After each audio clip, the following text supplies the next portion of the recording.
ಈಗಾಗಲೇ ಕೃಷ್ಣ ಬೈರೇಗೌಡರು ಬಹಳ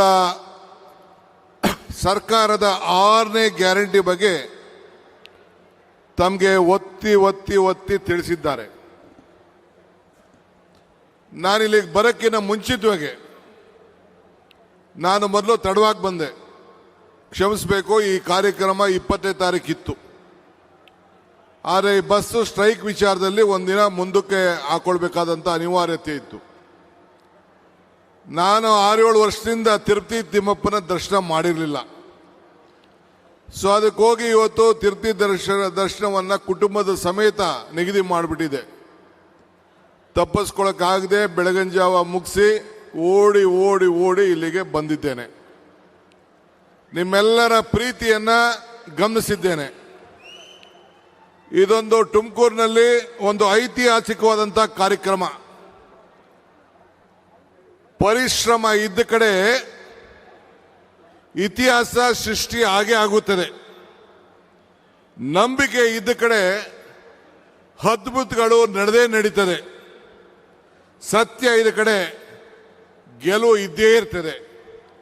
ಹಂಗೆ ನೀವೆಲ್ಲ ಈ ರಾಜ್ಯದಲ್ಲಿ ಕಾಂಗ್ರೆಸ್ ಸರ್ಕಾರವನ್ನು ತರಬೇಕು, ನಮ್ಮ ಬದುಕಿನಲ್ಲಿ ಒಂದು ಬದಲಾವಣೆಯನ್ನು ಮಾಡ್ತೀರಿ ಅನ್ನೋ ಒಂದು ನಂಬಿಕೆಯಿಂದ 136 ಜನ ಶಾಸಕರನ್ನ ಕೊಟ್ಟು ಈ ಜಿಲ್ಲೆಯಲ್ಲಿ 7 ಜನ ಶಾಸಕರನ್ನ ಕೊಟ್ಟು ನಿಮ್ಮ ಸರ್ಕಾರವನ್ನು ತಂದು ನಿಮ್ಮ ಋಣವನ್ನು ತೀರಿಸಲಿಕ್ಕೆ ಒಂದು ದೊಡ್ಡ ಅವಕಾಶವನ್ನು ನೀವು ಮಾಡಿಕೊಟ್ರಿ. ಬೆಂಗಳೂರು ಬಿಟ್ರೆ ಈ ತುಮಕೂರಿನಲ್ಲಿ ಒಂದು ದೊಡ್ಡ ಇತಿಹಾಸ. ಇದೊಂದು ಶಿಕ್ಷಣದ ಈ ಕಲ್ಪತರು ನಾಡು. ಶಿಕ್ಷಣಕ್ಕೆ ಧಾರ್ಮಿಕವಾದಂಥ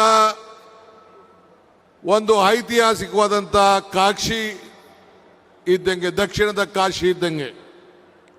ಇದು ಧಾರ್ಮಿಕ, ಆಧ್ಯಾತ್ಮಿಕ, ಅನ್ನ, ಅಕ್ಷರ, ಆಶ್ರಯ ನೀಡಿದಂಥ ಒಂದು ಪವಿತ್ರವಾದಂಥ ಭೂಮಿ.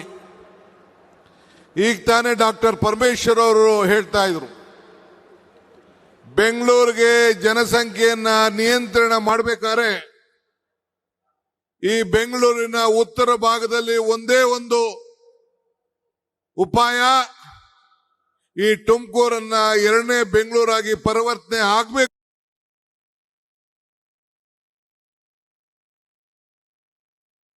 ಅನ್ನೋದು ಅವರ ದೊಡ್ಡ ಸಂಕಲ್ಪ. ಇವತ್ತು ಅವರ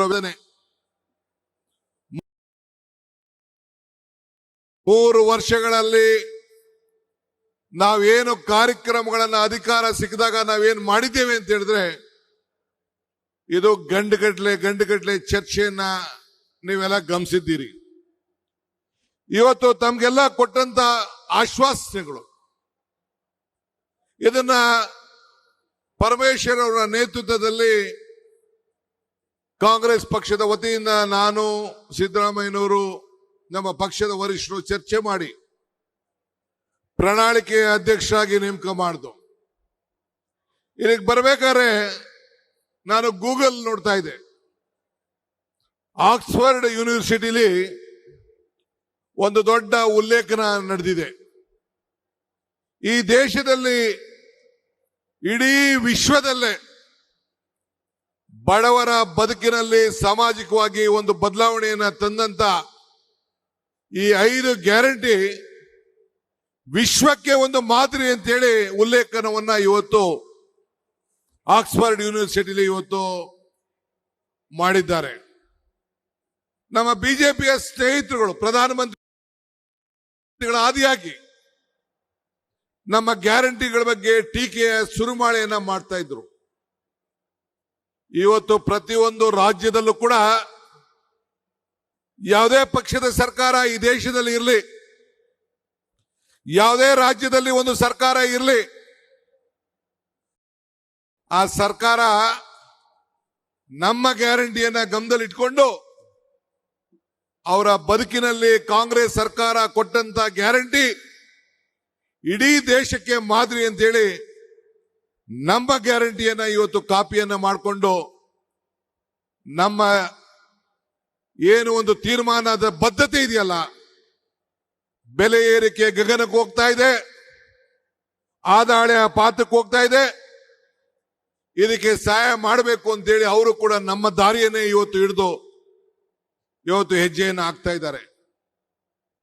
ಕೇರಳ ಇರ್ಬೋದು, ತಮಿಳುನಾಡು ಇರ್ಬೋದು, ಆಂಧ್ರ ಇರ್ಬೋದು, ತೆಲಂಗಾಣ ಇರ್ಬೋದು, ಇವತ್ತು ಬಿಜೆಪಿಯ ಯಾವುದೇ ಸರ್ಕಾರ, ಮಹಾರಾಷ್ಟ್ರ ಇರ್ಬೋದು, ಎಲ್ಲ ಸರ್ಕಾರಗಳು ಕೂಡ ನಮ್ಮ ಗ್ಯಾರಂಟಿಗಳ ಬಗ್ಗೆ ಗಮನವನ್ನು ಇಟ್ಟು ಅವರ ಜಯಕ್ಕೆ ನಮ್ಮ ಗ್ಯಾರಂಟಿ ಇವತ್ತು ಸ್ಫೂರ್ತಿಯಾಗಿ ನಿಂತಿದೆ.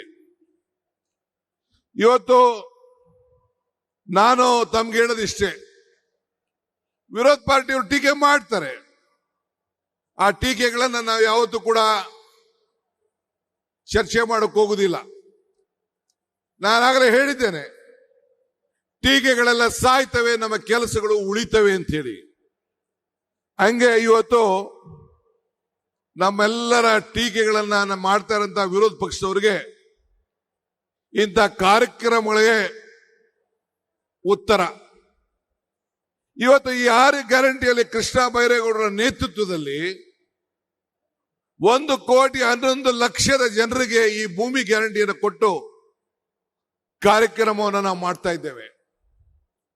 ಬೆಂಗಳೂರು ನಗರದಲ್ಲಿ 27 ಲಕ್ಷದ ಜನರಿಗೆ ಇಂಥ ಖಾತೆಯ ಬದಲಾವಣೆಯನ್ನು ಮಾಡಿ ಅವರ ದಾಖಲೆಗಳನ್ನ, ಅವರ ಫೋಟೋ, ಅವರ ಆಸ್ತಿಗಳ ದಾಖಲೆ, ಅವರ ಆಸ್ತಿಗಳ ಫೋಟೋ ಇವೆಲ್ಲ ಕೊಟ್ಟು ಮುಂದಿನ ಅವರ ಪೀಳಿಗೆಗಳಿಗೆ ಭೂಮಿ ಗ್ಯಾರಂಟಿಯನ್ನು ನಾವು ಕೊಡ್ತಾ ಇದ್ದೇವೆ.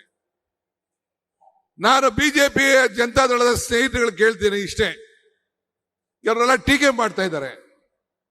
ಭಗವಂತ ನಿಮ್ಗೆ ಅವಕಾಶ ಕೊಟ್ಟಿದ್ದಲ್ಲ, ಡಬಲ್ ಗ್ಯಾರಂಟಿ ನಿಮ್ಮ ಹತ್ರ ಇತ್ತಲ್ಲ, ಡಬಲ್ ಗೌರ್ಮೆಂಟ್ ಇತ್ತಲ್ಲ, ಡಬಲ್ ಇಂಜಿನ್ ಗೌರ್ಮೆಂಟ್.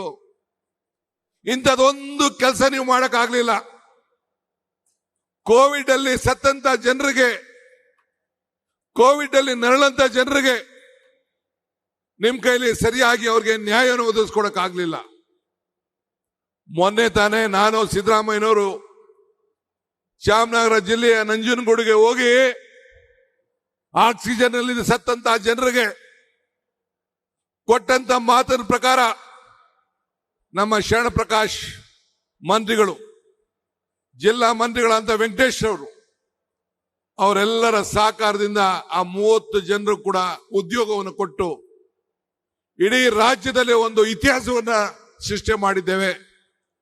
ನಮ್ದಂತ ಜನರಿಗೆ ಈ ಸರ್ಕಾರ ಗೌರವನ ಕೊಡ್ತಾರೆ ಅಂತ ಹೇಳಿ ಮಾತು ಕೊಡೋದು ಮುಖ್ಯ ಅಲ್ಲ, ಆ ಮಾತನ್ನ ಉಳಿಸ್ಕೊಳ್ಳೋದು ಅಷ್ಟೇ ಮುಖ್ಯ ಅಂತ ಹೇಳಿ ಇವತ್ತು ಎತ್ತಿ ನಾವು ತೋರಿಸಿದ್ದೇವೆ. ನಾನು ಆಗಾಗ ಹೇಳ್ತಾ ಇರ್ತೀನಿ, ದೇವರು ವರನೂ ಕೊಡೋದಿಲ್ಲ, ಶಾಪನೂ ಕೊಡೋದಿಲ್ಲ, ಅವಕಾಶ ಮಾತ್ರ ಕೊಡ್ತಾನೆ. ಕೊಟ್ಟಂತ ಅವಕಾಶದಲ್ಲಿ ನೀವು ಸರಿಯಾದ ರೀತಿ ಉಪಯೋಗಿಸ್ಕೊಳ್ಬೇಕು ಅಂತೇಳಿ ಇವತ್ತು ಈ ಕೃಷ್ಣ ಬೈರೇಗೌಡರ ಇಲಾಖೆಯಲ್ಲಿ ನಮ್ಮ ಎಲ್ಲ ಅಧಿಕಾರಿಗಳಿದ್ದಾರೆ. ನಮ್ಮ ಸೆಕ್ರೆಟರಿ ಅವರು, DC ಅವರು ಎಲ್ಲ ಕೂಡ, ವಿಲೇಜ್ ಅಕೌಂಟೆಂಟ್ ಇಂದ ಹಿಡಿದು ಎಲ್ಲ ನೀವೆಲ್ಲ ಕೆಲಸ ಮಾಡಿದ್ದೀರಿ, ರೆವಿನ್ಯೂ ಇನ್ಸ್ಪೆಕ್ಟರ್ ಎಲ್ಲ. ನೀವು ಅಧಿಕಾರದಲ್ಲಿ ಇರೋದು ಮುಖ್ಯ ಅಲ್ಲ, ನಿಮ್ಮ ಅಧಿಕಾರದ ಅವಧಿಯಲ್ಲಿ ನೀವು ಜನರ ಋಣವನ್ನು ಯಾವ ರೀತಿ ತೀರಿಸಿದ್ದೀರಿ, ಯಾರನ್ನು ಕೂಡ ನೀವು ಮೆಚ್ಚಿಸಬೇಕಾದಂತ ಅವಶ್ಯಕತೆ ಇಲ್ಲ. ನಿಮ್ಮ ಆತ್ಮ ಸಾಕ್ಷಿಗೆ ನೀವೆಲ್ಲ ಸಮಾಧಾನ ರೀತಿಯಲ್ಲಿ ನೀವೆಲ್ಲ ದುಡಿದಿದ್ದೀರಿ. ಅದಕ್ಕೆ ಕೃಷ್ಣ ಬೈರೇಗೌಡರ ಮುಖಂಡತ್ವದಲ್ಲಿ ಆ ಇಲಾಖೆ ಎಲ್ಲ ಅಧಿಕಾರಿಗಳಿಗೆ ಕಾಂಗ್ರೆಸ್ ಸರ್ಕಾರದ ಪರವಾಗಿ, ಈ ನಾಡಿನ ಎಲ್ಲ ಜನತೆಯ ಪರವಾಗಿ ಅವ್ರಿಗೊಂದು ಕೋಟಿ ನಮಸ್ಕಾರಗಳನ್ನು ಅರ್ಪಿಸಲಿಕ್ಕೆ ಸರ್ಕಾರದ ಪರವಾಗಿ, ಪಕ್ಷದ ಪರವಾಗಿ ಬಯಸ್ತೇನೆ. ಎಲೆಕ್ಷನ್ ಬಂದಾಗ ಒಂದು ಮಾತು ಹೇಳಿದ್ದೆ. ಮೊನ್ನೆ ತಾನೇ ಕುಮಾರಸ್ವಾಮಿ ಅವರು ಬೆಂಗಳೂರು ನಗರದಲ್ಲಿ ಬಿಯಿಂದ ಎ ಖಾತೆ ಮಾಡಿಸ್ಬೇಕಾರೆ ನಮ್ಮ ಸರ್ಕಾರ ಬಂದ್ಬಿಡ್ತದೆ, ನೀವು ಯಾರು ದುಡ್ಡು ಕಟ್ಟಕ್ಕೆ ಹೋಗ್ಬೇಡಿ, ನಾವು ಬಂದು ಮಾಡ್ತೀವಿ ಅಂತ ಪಾಪ ಮಾತಾಡಿದ್ದಾರೆ. ಅದಕ್ಕೆ ಹಿಂದೆನೆ ನಾನು ಉತ್ತರವನ್ನು ಹೇಳಿದ್ದೇನೆ. ಕೊಟ್ಟ ಕುದುರೆಯನ್ನು ಅಲ್ಲಮ್ಮ ಪ್ರಭುಗಳು ಒಂದ್ ಕಡೆ ಒಂದು ಮಾತು ಹೇಳ್ತಾರೆ, ಕೊಟ್ಟ ಕುದುರೆಯನ್ನು ಹೇರಲು ಬಯಸುವನು ಕೊಟ್ಟ ಕುದುರೆಯನ್ನು ಏರಲು ಬಯಸುವನು ವೀರನು ಅಲ್ಲ, ಶೂರನು ಅಲ್ಲ. ಅಧಿಕಾರ ಕೊಟ್ಟಾಗ ನಿನ್ ಕೈಲಿ ಮಾಡಕ್ಕಾಗದೇ ಇದ್ದಾಗ, ಅಧಿಕಾರ ಇಲ್ಲದೆ ಹೋದಾಗ ಬರೀ 17 ಜನ ಮಡಿಕೊಂಡು ನಾನು ಹರಿತೀನಿ ಹರಿತೀನಿ ಹರಿತೀನಿ ಅಂತಂದ್ರೆ ನಿಮ್ ಕೈಲಿ ಏನು ಮಾಡ್ಲಿಕ್ಕೆ ಸಾಧ್ಯ ಇಲ್ಲ. ನಿಮ್ಮ ಶಾಸಕರು ವಿಧಾನಸಭೆಯಲ್ಲಿ ಒಬ್ರು ಕೂಡ ಈ ಬಡವರ ಬಗ್ಗೆ ಒಂದಿನ ಒಂದು ಮಾತಾಡಕ್ಕಾಗಿಲ್ಲ. ನಿಮ್ಮಲ್ಲಿರುವಂತ ಸಮಸ್ಯೆ ಬಗ್ಗೆ ಬಗೆಹರಿಸ್ಕೊಳ್ಳಕ್ಕೆ ನಿಮ್ಮ ಹತ್ರ ಟೈಮ್ ಇಲ್ಲ. ಇನ್ನು ಸರ್ಕಾರ ಬರ್ತದೆ ಅನ್ನೋ ಮಾತಾಡೋಂಥ ಅವಶ್ಯಕತೆ ಬೇಡ. ಈ ರಾಜ್ಯದ ಜನತೆ ಬಿಜೆಪಿಗೆ ಒಂದು ದೊಡ್ಡ ಅವಕಾಶ ಪಾರ್ಲಿಮೆಂಟ್ ಅಲ್ಲಿ ಕೊಟ್ರು, ಲೋಕಸಭೆಯಲ್ಲಿ ಕೊಟ್ರು. ಪ್ರಧಾನಮಂತ್ರಿಗಳು ಏನು ಹೇಳ್ತಾ ಇದ್ದಾರೆ? ಪ್ರಧಾನಮಂತ್ರಿಗಳು ಏನು ಹೇಳ್ತಾ ಇದ್ದಾರೆ? ಇವತ್ತು ನಾವು ಇವತ್ತು ಗ್ಯಾರಂಟಿ ಕೊಟ್ಟು ನಿಮ್ಮ ಬದುಕಿನಲ್ಲಿ ನಾವು ಬೆಳಕನ್ನು ಕೊಡ್ತಾ ಇದ್ದೇವೆ. ಅದಕ್ಕೆ ಎಲೆಕ್ಷನ್ ಟೈಮಲ್ಲಿ ಹೇಳಿದ್ ನಾನು, ಕಮಲ ಕೆರೆಯಲ್ಲಿದ್ದರೆ ಚಂದ, ತೆನೆ ಹೊಲದಲ್ಲಿದ್ದರೆ ಚಂದ, ಈ ದಾನ ಧರ್ಮ ಮಾಡುವ ಕೈ ಅಧಿಕಾರದಲ್ಲಿದ್ರೆ ಮಾತ್ರ ಚಂದ ಅಂತ ಹೇಳಿದೆ. ಈ ಅಧಿಕಾರ, ದಾನ ಧರ್ಮ ಮಾಡುವ ಕೈ ಅಧಿಕಾರ ಇದ್ದದಕ್ಕೆ ಇಂಥ ಗ್ಯಾರಂಟಿಗಳನ್ನು ಕೊಟ್ಟು ನಿಮ್ಮ ಬದುಕಿನಲ್ಲಿ ಬದಲಾವಣೆನ ಇವತ್ತು ನಾವು ಮಾಡ್ತಾ ಇದ್ದೇವೆ. ಇವತ್ತು ಬದುಕಿನಲ್ಲಿ ಹೆಜ್ಜೆ ಗುರುತುಗಳನ್ನ ಉಳಿಸ್ಕೊಳ್ಬೇಕು ಅನ್ನೋ ದೃಷ್ಟಿಯಿಂದ ಇಂಥ ಕಾರ್ಯಕ್ರಮವನ್ನು ಮಾಡ್ತಾ ಇದ್ದೇವೆ. ನಾನು ಬಿಜೆಪಿ ಸ್ನೇಹಿತರುಗಳ ಕೇಳ್ತಾ ಇದ್ದೀನಿ, ಬಹಳ ಕನಸು ಕಾಣ್ತಾ ಇದ್ದಾರೆ ಪಾಪ. ನಿಮ್ಮ ಪ್ರಧಾನಮಂತ್ರಿಗಳು ಯಾಕೆ ಹೇಳ್ತಾ ಇದ್ದಾರೆ? ಪೆಟ್ರೋಲ್ ಕಡಿಮೆ ಉಪಯೋಗಿಸಿ, ಅಡುಗೆ ಎಣ್ಣೆ ಕಡಿಮೆ ಉಪಯೋಗಿಸಿ, ಎಲ್ಲ ಕಡಿಮೆ ಮಾಡಿ, ಎಲ್ಲ ಮೆಟ್ರೋಲ್ ಓಡಾಡಿ, ಬಸ್ಸಲ್ಲಿ ಓಡಾಡಿ, ಕಾರ್ ಬಳಸಬೇಡಿ, ಚಿನ್ನ ತಗೋಬೇಡಿ, ನಿಮ್ಮ ಮಾಂಗಲ್ಯ ಚಿನ್ನನ ತೆಗೆದಾಕ್ಬಿಟ್ಟು ಚಿನ್ನನೂ ಬೇಡ, ಅರ್ಶಿನ ಕೊಂಬು ಕಟ್ಕೊಳ್ಳಿ ಅಂತ ಹೇಳ್ತಾ ಇದ್ದಾರೆ. ನಿಮ್ಮ ಶ್ರಮ, ನಿಮ್ಮ ಬದುಕು, ನಿಮ್ಮ ಕಷ್ಟ, ನಿಮ್ಮ ಜೀವನ ಇರೋದೊಂದು ಜೀವನ. ಆ ಜೀವನದಲ್ಲಿ ನಿಮ್ಮ ಬೆವರಿಗೆ, ನಿಮ್ಮ ಬೆವರಿನ ಬದುಕಿಗೆ, ಬೆವರು ನಿಮ್ಮ ಶ್ರಮದಿಂದ ಬಂದಂತ ಬೆವರು, ಯಾರು ಕೊಟ್ಟಂತ ಬೆವರಲ್ಲ ಅದು. ನೀವು ಸಂತೋಷವಾಗಿಡಬೇಕಾದ್ದು ನಿಮ್ಮ ಜವಾಬ್ದಾರಿ. ಹೇಳಬೇಕು ಪ್ರಧಾನಮಂತ್ರಿಗಳು, ಈ ದೇಶ ಯಾಕೆ ಇಂಥ ಪರಿಸ್ಥಿತಿಗೆ ಬಂತು?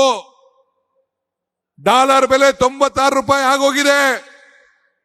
ಪೆಟ್ರೋಲ್ ಬೆಲೆ ಇವತ್ತು ಕೂಡ 1 ರೂಪಾಯಿ ಜಾಸ್ತಿಯನ್ನು ಇವತ್ತು ಕೂಡ ಮಾಡಿದ್ದಾರೆ. ಇವತ್ತು ನಾನು ತಮ್ಗೆ ಹೇಳುದು, ಬಿಜೆಪಿ ನಾಯಕರುಗಳು ಯಾಕೆ ಮಾತಾಡ್ತಾ ಇಲ್ಲ? ಸಂಸತ್ ಸದಸ್ಯರು ಯಾಕೆ ಹೇಳ್ತಾ ಇಲ್ಲ? ಅಶೋಕ್ ಆಗ್ಲಿ, ವಿಜೇಂದ್ರ ಆಗ್ಲಿ ಯಾಕೆ ಇದ್ರ ಬಗ್ಗೆ ಚರ್ಚೆ ಮಾಡ್ತಾ ಇಲ್ಲ? ಜನರ ಹೊಟ್ಟೆಪಾಡಿಗೆ ಏನು ನಿಮ್ಮ ಉತ್ತರ ಅನ್ನೋದನ್ನ ಈ ಸಂದರ್ಭದಲ್ಲಿ ಹೇಳ್ಬೇಕು. ಇವತ್ತು ನಾನು ತಮ್ಗೆ ಹೇಳೋದಿಷ್ಟೇ, ನಾನು ಜಾಸ್ತಿ ಮಾತಾಡಕ್ ಹೋಗುದಿಲ್ಲ. ಅಂಬೇಡ್ಕರ್ ಅವರು ಹೇಳ್ತಾರೆ, ಇತಿಹಾಸ ಮರ್ತವನು ಇತಿಹಾಸವನ್ನು ಸೃಷ್ಟಿ ಮಾಡಲಿಕ್ಕೆ ಸಾಧ್ಯ ಇಲ್ಲ ಅಂತೇಳಿ. ಹಂಗೆ ಮರಕ್ಕೆ ಬೇರು ಎಷ್ಟು ಮುಖ್ಯನೋ ಮನುಷ್ಯನಿಗೆ ನಂಬಿಕೆ ಕೂಡ ಅಷ್ಟೇ ಮುಖ್ಯ. ನಿಮ್ಗೆಲ್ಲ ಈ ಕಾಂಗ್ರೆಸ್ ಸರ್ಕಾರದ ಮೇಲೆ, ಕಾಂಗ್ರೆಸ್ ಪಕ್ಷದ ಮೇಲೆ ನಂಬಿಕೆ ಇದೆ. ಒಂದು ಇತಿಹಾಸ ಉಳ್ಳಂತ ಪಕ್ಷ, ಚರಿತ್ರೆ ಉಳ್ಳಂತ ಪಕ್ಷ, ಬಡವರ ಬದುಕಿನಲ್ಲಿ ಒಂದು ಬದಲಾವಣೆ ಮಾಡ್ತಾರಂತ ಒಂದು ಪಕ್ಷ. ಸೊ ಹಂಗೆ ಬೇರಿಲ್ಲ ಅಂದ್ರೆ ಯಾವ ಮರ ಕೂಡ ಗಟ್ಟಿಯಾಗಿ ಉಳಿಲಿಕ್ಕೆ ಸಾಧ್ಯ ಇಲ್ಲ. ಹಂಗೆ ಇವತ್ತು ಈ ಬೇರಿಗೆ, ನಿಮ್ಮ ಬದುಕಿಗೆ ಕಾಂಗ್ರೆಸ್ ಸರ್ಕಾರನೇ ಆಧಾರ. ಉಳುನ್ಗೆ ಭೂಮಿ ಇರ್ಬೋದು, ಈ ಭೂಮಿ ಗ್ಯಾರಂಟಿ ಇರ್ಬೋದು, ನಿಮ್ಮ ಬದುಕಿಗೆ ಹಣ ಇರ್ಬೋದು. ಇವತ್ತು ಗ್ಯಾರಂಟಿ, ನಮ್ಮ ಶಕ್ತಿ ಯೋಜನೆ, ನಮ್ಮ ರಾಮಲಿಂಗಾರೆಡ್ಡಿ ಅವರು ಇಲ್ಲೆಲ್ಲ ಇರಬೇಕು. 5,000 ಹೊಸ ಬಸ್ ಅನ್ನ ತೆಗೆದಿದ್ದೀವಲ್ಲ, ನನ್ನ ತಾಯಂದಿರು ಓಡಾಡ್ಲಿಕ್ಕೆ ನಿಮ್ ಕೈಲಿ ಆಯ್ತಾ? ಅದು ಆಯ್ತಾ? ಹಂಗೆ ದೇವ್ರು ಕೊಟ್ಟಿರೋದು 2 ಆಯ್ಕೆ, ಒಂದು ಕೊಟ್ಟು ಹೋಗ್ಬೇಕು, ಇಲ್ಲ ಬಿಟ್ಟು ಹೋಗ್ಬೇಕು. ಹಂಗೆ ಅಧಿಕಾರ ಸಿಕ್ಕಂತ ಸಂದರ್ಭದಲ್ಲಿ ಈ ವೇದಿಕೆಯಲ್ಲಿರುವಂತ ಎಲ್ಲ ನನ್ನ ಮಂತ್ರಿಗಳು, ಸಹೋದ್ಯೋಗಿಗಳು ಅವ್ರವ್ರ ಇಲಾಖೆಯಲ್ಲಿ ಒಂದು ದೊಡ್ಡ ಸಾಧನೆಗಳನ್ನು ಮಾಡಿ ನಿಮ್ಗೆಲ್ಲ ಒಂದು ಶಕ್ತಿಯನ್ನ ತುಂಬಿದ್ದಾರೆ. ಆದ್ರಿಂದ ನಿಮ್ಮ ಪ್ರೀತಿ, ವಿಶ್ವಾಸ ಯಾವಾಗಲೂ ಕೂಡ ಇರಲಿ. ಮತ್ತೆ ಈ ರಾಜ್ಯದಲ್ಲಿ ನಿಮ್ಮ ಸರ್ಕಾರ ಬಂದೇ ಬರ್ತದೆ. ಬರ್ಕೊಳ್ಳಿ. ಇವತ್ತು ಜನತಾದಳ ಬಿಜೆಪಿ ಇಬ್ರು ಸೇರಿ ಬರ್ಕೊಳ್ಳಿ. ನೀವು ಬರ್ಕೊಳ್ಳಿ. ನಿಮ್ಮ ಸರ್ಕಾರ, ಕಾಂಗ್ರೆಸ್ ಸರ್ಕಾರ, ಈ ರಾಜ್ಯದಲ್ಲಿ ನಿಮ್ಮ ಬದುಕಿನ ನಾವು ಯಾವ ರೀತಿ ಬದಲಾವಣೆಯನ್ನ ಮಾಡ್ತಾ ಇದ್ದೇವೆ, ಇಡೀ ದೇಶಕ್ಕೆ ಒಂದು ಮಾದರಿ ಸರ್ಕಾರವನ್ನು ಕೊಟ್ಟಿದ್ದೇವೆ.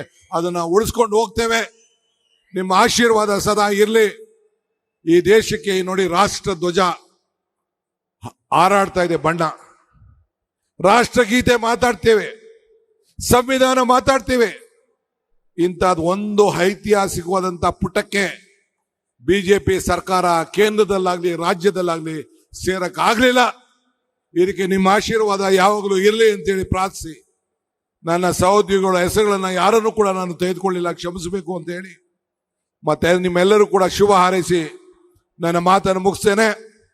ಈ ಕಾರ್ಯಕ್ರಮ ಆಯೋಜಿಸಿದಂತ ಪರಮೇಶ್ವರ್ ಮತ್ತು ಈ ಜಿಲ್ಲೆಯ ಎಲ್ಲ ಶಾಸಕರಿಗೆ, ಮುಖಂಡರುಗಳಿಗೆ, ನನ್ನ ಸಹೋದ್ಯೋಗಿಗಳಿಗೆ, ಅಧಿಕಾರಿಗಳಿಗೆ ಎಲ್ಲರೂ ಕೂಡ ವಂದಿಸಿ ಶುಭವನ್ನು ಹಾರೈಸ್ತೇನೆ. ಜೈ ಹಿಂದ್, ಜೈ ಕರ್ನಾಟಕ, ಜೈ ಕಾಂಗ್ರೆಸ್ ಸರ್ಕಾರ. ನ್ಯೂಸ್ ಫಸ್ಟ್, ನಿರ್ಭೀತಿಯಿಂದ ನಿಮ್ಮ ಪರವಾಗಿ.